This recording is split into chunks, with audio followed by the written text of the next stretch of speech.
Buoyancy और up thrust. Normal word में समझने की कोशिश करो।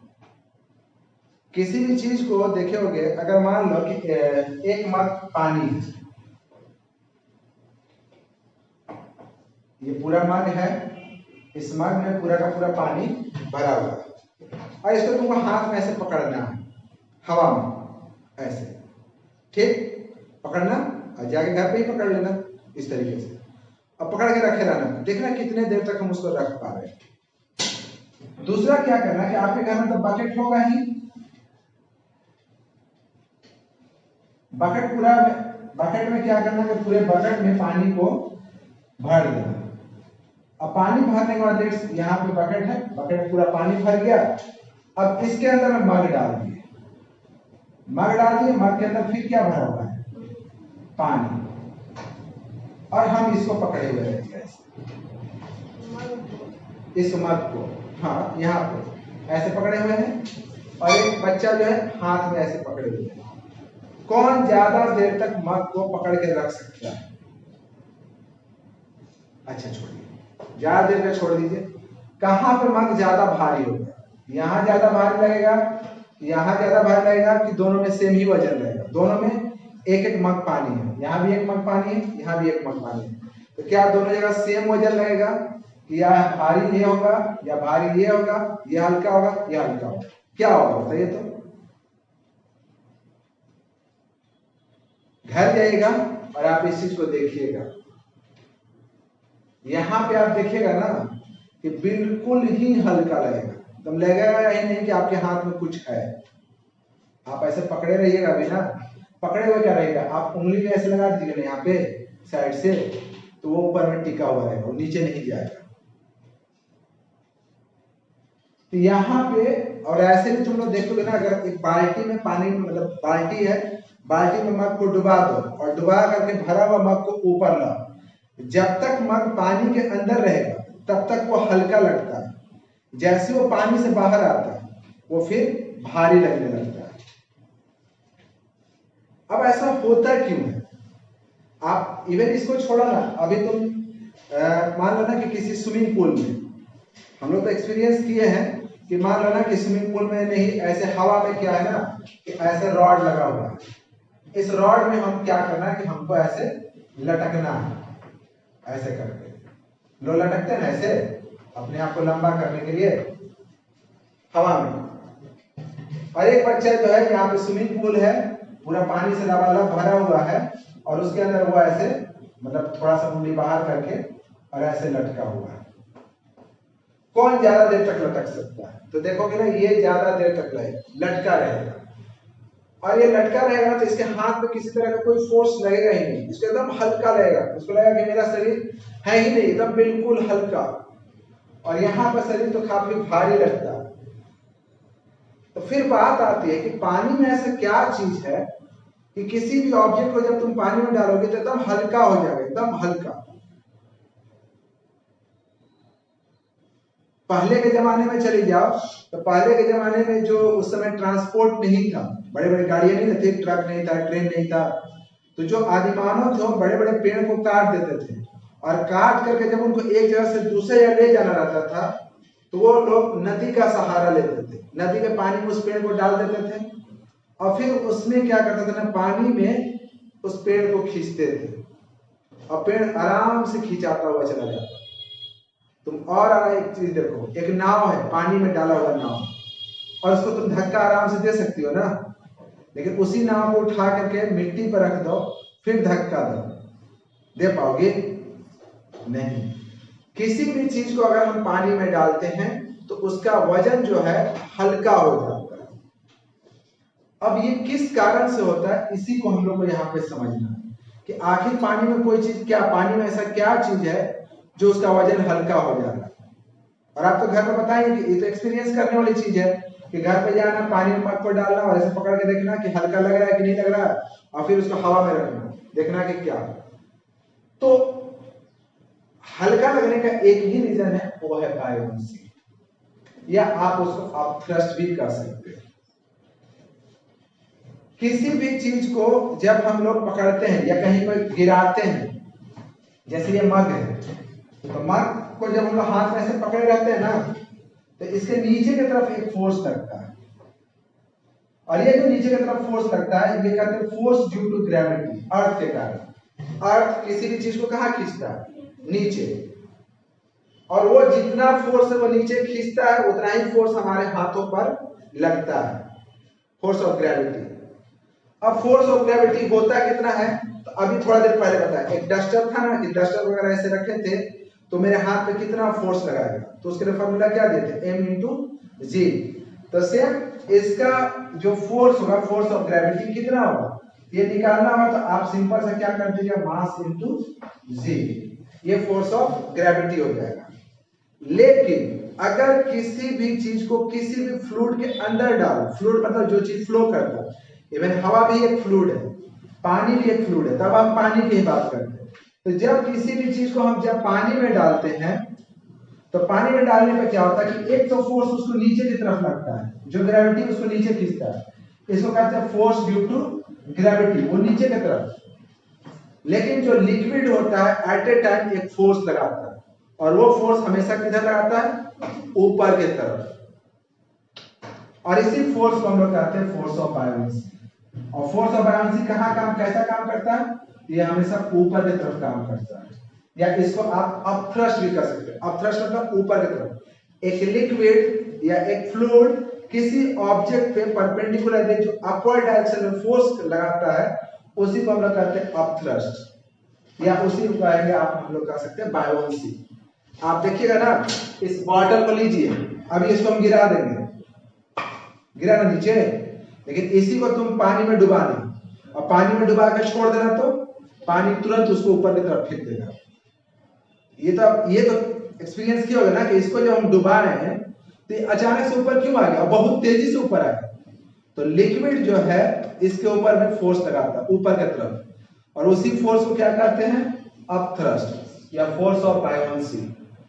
और लिक्विड जो है वो किसी भी ऑब्जेक्ट के ऊपर लगाता है। अब ये फोर्स ऑफ बायोंसी होता कितना है? तो फोर्स ऑफ बायोंसी होता है कितना?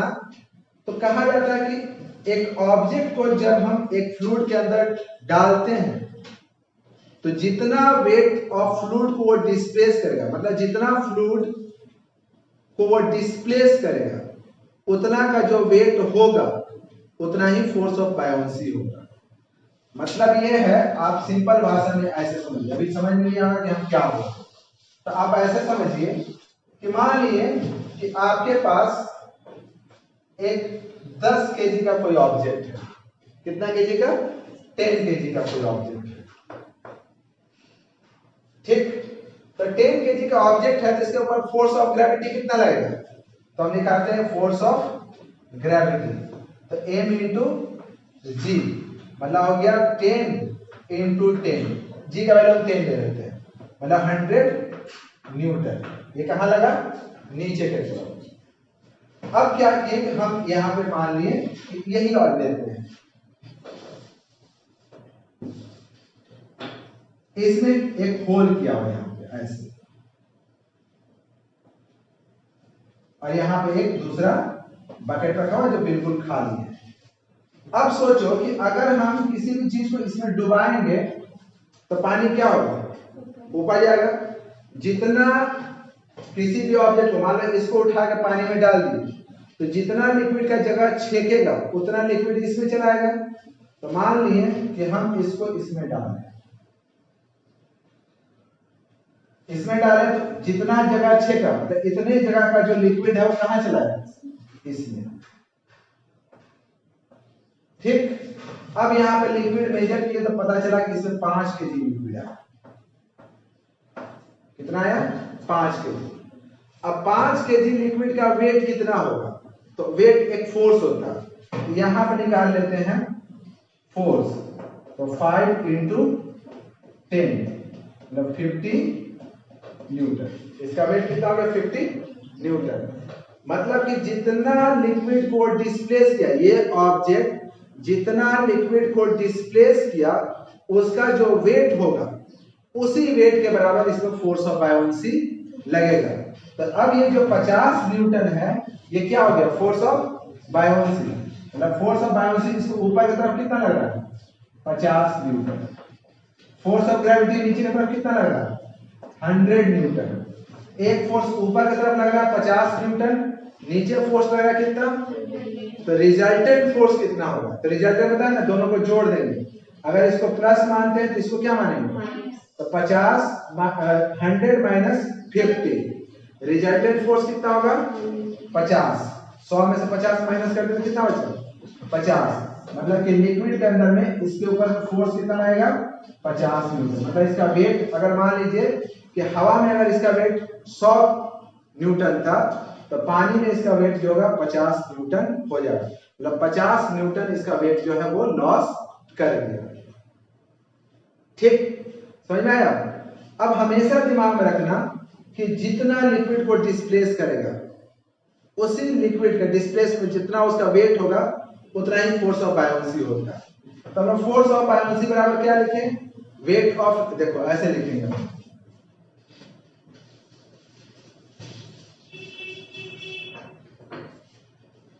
फोर्स ऑफ बायोंसी, हमेशा याद रखोगे weight of liquid displace by object, liquid displace करो, जितना लिक्विड डिस्प्लेस होगा, डिस्प्लेस होगा जितना लिक्विड का जगह छेका जाएगा उसका जो वेट होगा उसी वेट के बराबर फोर्स ऑफ बायोंसी होगा। तो वेट बराबर फार्मूला आपको याद रखिएगा कि होता है मास इनटू जी, हमेशा याद रखिएगा वेट बराबर mg, मास। मास अगर किसी भी ऑब्जेक्ट अगर तुमको मास निकालना है ना, मास को मेजर किसी में करते हैं केजी में, 50 केजी 20 केजी 10 केजी वो हमारा मास होता है, वेट नहीं होता। फिजिक्स में वेट एक फोर्स है, वेट को हम केजी में मेजर नहीं करते। ग्रेविटेशन जब पढ़ाएंगे तो फिर वहां वेट और मास के बारे में डिफरेंस करेंगे, और अभी आपको इतना याद रखना कि वेट क्या है, तो एक फोर्स है, वेट का जो यूनिट होता है वो न्यूटन होता है। तो हम यहाँ पे लिखे mg, और अगर मास किसी भी ऑब्जेक्ट का निकालो, किसी भी ऑब्जेक्ट अगर मास निकालना है तो आपको याद रखना कि मास बराबर होता है वॉल्यूम इनटू डेंसिटी। मास बराबर क्या लिखेंगे, वॉल्यूम इनटू डेंसिटी, और जी तो है ही इनटू जी, तो हम लिख सकते हैं v d g, मतलब फोर्स ऑफ बायोंसी कितना आएगा v d g, volume into density into g। हमेशा यहाँ पे जो वॉल्यूम लेना है वो किसका वॉल्यूम लेना है, ऑब्जेक्ट का वॉल्यूम लेना है। यहाँ पे वॉल्यूम किसका लेना है, ऑब्जेक्ट का, या जितना वो जगह छेकेगा, तो जगह कितना छेकेगा, तो जो मान लीजिए ये जो ऑब्जेक्ट है जितना उसका वॉल्यूम होगा उतना ही जगह में वो लिक्विड में जाकर छेकेगा। तो जो इस ऑब्जेक्ट का वॉल्यूम है, डेंसिटी यहाँ पे किसका लेना है, तो डेंसिटी आपको लेना है हमेशा लिक्विड का, मतलब यहाँ पे आपको वॉल्यूम लेना है, मतलब वॉल्यूम ऑफ ऑब्जेक्ट, ठीक है ना।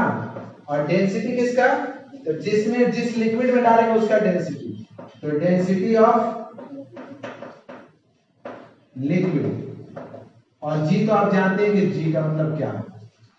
तो ये आपका फोर्स ऑफ बायोंसी निकल जाएगा, ठीक है। हम इसमें न्यूमेरिकल करेंगे, अभी हम आपको समझाएंगे तो और क्लियर होगा जब न्यूमेरिकल 2-3 बनाएंगे। अब यहाँ पे एक चीज समझना है कि अगर हम किसी भी चीज को लिक्विड में डालते हैं तो क्या जरूरी है कि वो तैरेगा, जरूरी है कि डूबेगा, ये भी नहीं। आप कैसे बोलते, मान लीजिए एक डस्टर है, हम डस्टर को पानी में डाल देते तो तैरेगा कि डूबेगा, तैरेगा कि डूबेगा, कैसे पता चलेगा, उसके लिए क्या कंडीशन, कुछ तो कंडीशन होना चाहिए ना। कैसे हम बताएंगे कि कोई ऑब्जेक्ट अगर हम पानी में डालेंगे तो तैरेगा कि डूबेगा। तो अब इसके लिए हम आपको बताएं, 2 चीज फिर आपको दिमाग में रखना है। देखो अब हम 3 कंडीशन लेते हैं। पहले क्या किए, एक ऑब्जेक्ट लिए, लिक्विड के अंदर वो डूबा हुआ,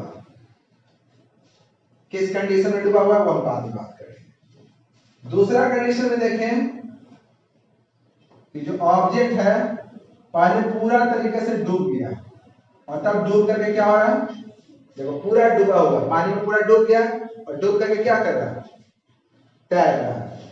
और तीसरा कंडीशन जिसमें ऑब्जेक्ट जो है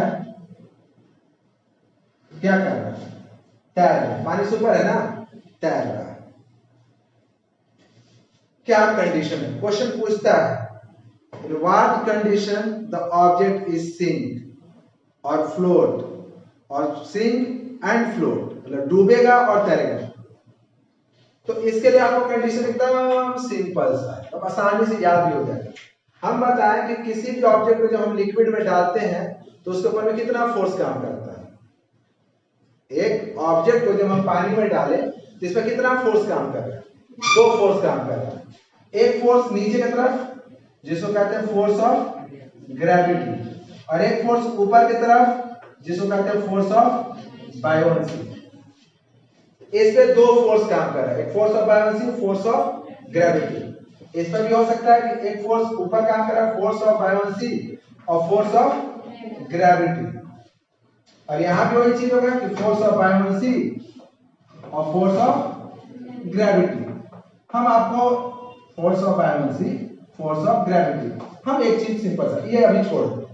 सोचो ना कि यहां पे क्या किए कि एक रस्सी रखे, जब एक ऑब्जेक्ट रखे, इधर कुछ बच्चे को खड़ा कर दिए, कुछ बच्चे को यहां खड़ा कर दिए।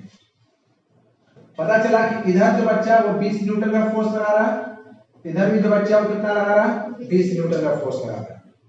ये जो ऑब्जेक्ट है वो किधर जाएगा, कहीं नहीं जाएगा, वहीं का ना तो इधर जाएगा ना तो इधर जाएगा। अगर ये ज्यादा हो गया तो ऊपर जाएगा, और अगर ये ज्यादा हो गया नीचे जाएगा। यहाँ पे ऑब्जेक्ट कहाँ आ गया, नीचे आ गया ना, तो नीचे आ गया मतलब कि ये ज्यादा था कि ये ज्यादा था, ये ज्यादा था, ज्यादा था तभी तो इसको नीचे खींच लिया। तो अगर फोर्स ऑफ ग्रेविटी ग्रेटर हो फोर्स ऑफ बायोन्सी से, तो इसका मतलब ऑब्जेक्ट जो है वो सिंक करेगा। सिंक मतलब ये डूब जाएगा। फोर्स ऑफ ग्रेविटी अगर फोर्स ऑफ बायोन्सी से ज्यादा हो तो ऑब्जेक्ट क्या होगा, डूब जाएगा, है ना। और अगर दोनों बराबर, देखो ये ना तो कहेंगे इसको कि डूबा हुआ ना तैर रहा, पहले पूरा डूब गया फिर तैर रहा, इसको क्या कहोगे, डूब गया कि तैर रहा, डूब के तैर रहा, डूबा हुआ भी और तैर भी रहा। तो अगर दोनों बराबर हो जाए, फोर्स ऑफ बायोन्सी और फोर्स ऑफ ग्रेविटी बराबर हो, तो उस केस में सिंक, पहले वो क्या होगा, डूबेगा, एंड देन फ्लोट। पहले वो डूब जाएगा और डूब करके क्या होगा, तैरेगा। और यहां तो पूरा फ्लोट कर रहा है, जैसे एक वाटर बॉटल को हम पानी में डालते हैं तो क्या होता है, फ्लोट करता है। इसका मतलब कि अगर फोर्स ऑफ ग्रेविटी लेस हो फोर्स ऑफ बायोन्सी से, मतलब बायोन्सी फोर्स, बायोन फोर्स जो ऊपर की तरफ जो फोर्स लग रहा है वो अगर ज्यादा हो जाए ग्रेविटी से, तो वो क्या करेगा, फ्लोट करेगा। अब एक क्वेश्चन जैसे पूछता है, देखो ये सिंपल सा है कि फोर्स ऑफ अगर ग्रेविटी ज्यादा हुआ तो डूब जाएगा, दोनों बराबर हुआ तो डूब के तैरेगा, और अगर फोर्स ऑफ बायोन्सी ज्यादा हुआ तो ऊपर तैरेगा। अब जैसे देखो इस बॉटल को ले लो, इस बॉटल का वेट कितना होगा, वेट समझते हो ना, mg। अब इसका मास कितना होगा, मुश्किल से 50 ग्राम। अगर 50 ग्राम है तो इसका हवा में वेट कितना होगा, तो हवा में इसका वेट निकालोगे तो हम ऐसे लिख देते हैं 50 ग्राम है तो केजी में कन्वर्ट कर लोगे, इंटू जी का वैल्यू 10, 1/2 मतलब 0.5 न्यूटन। ये हो गया फोर्स ऑफ ग्रेविटी। अब फोर्स ऑफ बायोन्सी निकालते हैं, तो जब हम इसको पानी में डालेंगे तो जितना इसका वॉल्यूम है उतना पानी को डिस्प्लेस करेगा। तो सोचो कि इसकी वॉल्यूम कितना है, ये इसमें कितना पानी अटता है, इस बॉटल में कितना पानी अटेगा, 500 ml का है ना, तो मान लो 500 ग्राम पानी अटेगा इसमें, मतलब 500 ग्राम पानी को ये डिस्प्लेस करेगा। तो फोर्स ऑफ बायोन्सी कितना हो गया इसका, तो फोर्स ऑफ बायोंसी निकालेंगे तो अब पानी को कितना डिस्प्लेस किया, तो पानी का मास, इसमें अगर पानी भर दिया जाए तो पानी का मास होगा 500 ग्राम। तो 500 ग्राम को अगर हम कन्वर्ट कर दे केजी में 1000 इंटू 100, 5 न्यूटन।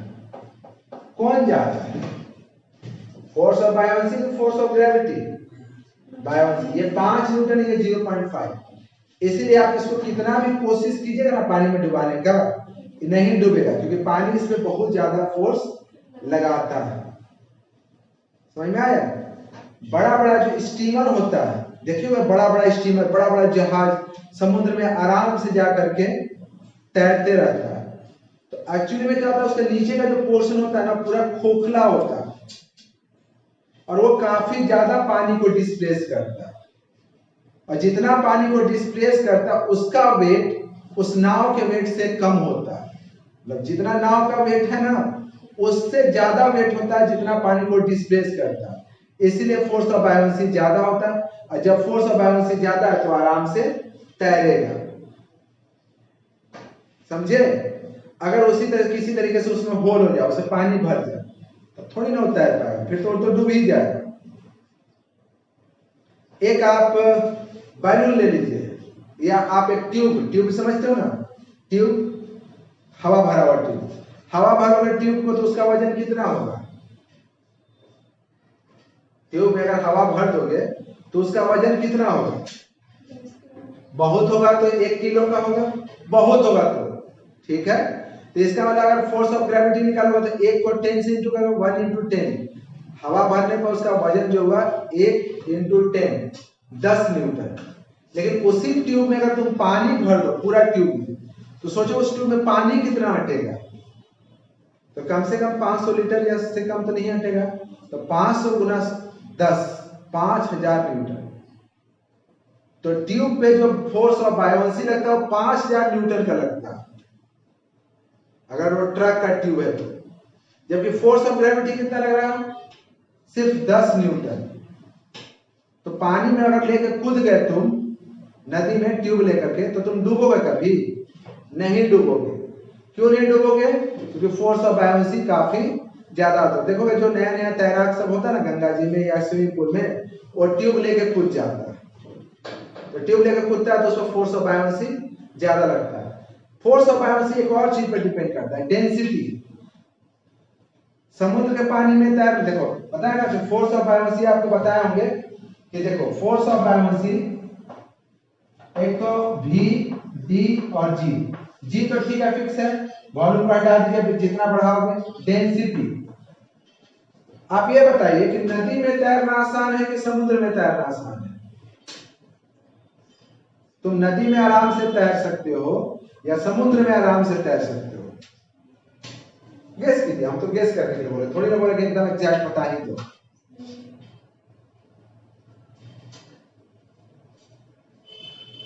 समुद्र के तो शौक सबको है कि जाएंगे गोवा बीच में, जाएंगे जाके वहां नहाएंगे, फिर बदन को नमकीन कर जाएंगे, फिर स्विमिंग पूल में जाएंगे। समुद्र में तैरना आसान होता है क्योंकि समुद्र की पानी की जो डेंसिटी होती है ना वो ज्यादा होता है।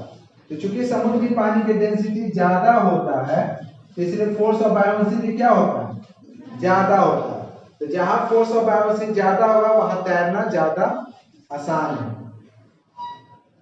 ठीक है। या फ्लूइड का डेंसिटी ज्यादा होगा तो वहां तैरना आसान है। तो आई होप कि आपको बायोंसी समझ में आ गया होगा कि बायोंसी क्या होता है। तो कोई भी लिक्विड, किसी भी ऑब्जेक्ट को जब हम लिक्विड के अंदर डालते हैं तो वो लिक्विड ऊपर की तरफ एक फोर्स लगाता है, उसी फोर्स को आप अपथ्रस्ट कहिए या उसको बायोंसी कहिए।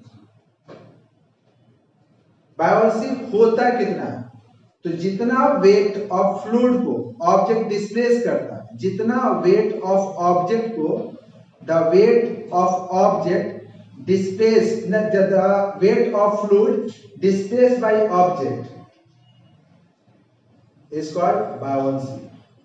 या कह सकते हैं कि force of buoyancy is equal to the weight of fluid displace by the object. कब तैरेगा? तो जब फोर्स ऑफ बायोन्सी जितना ज्यादा होता है ना उतना असर, दोनों बराबर होगा तो डूब के तैरेगा, और अगर कहीं ये ज्यादा हो गया तो आप डूब जाइएगा। अब एक और क्वेश्चन, लास्ट क्वेश्चन एकदम मजेदार। एक पतला आदमी आराम से तैर सकता है या एक मोटा आदमी तैर सकता है नदी में? पतला आदमी ज्यादा आराम से तैर सकता है कि मोटा आदमी आराम से तैर सकता है? सोच के बताइएगा,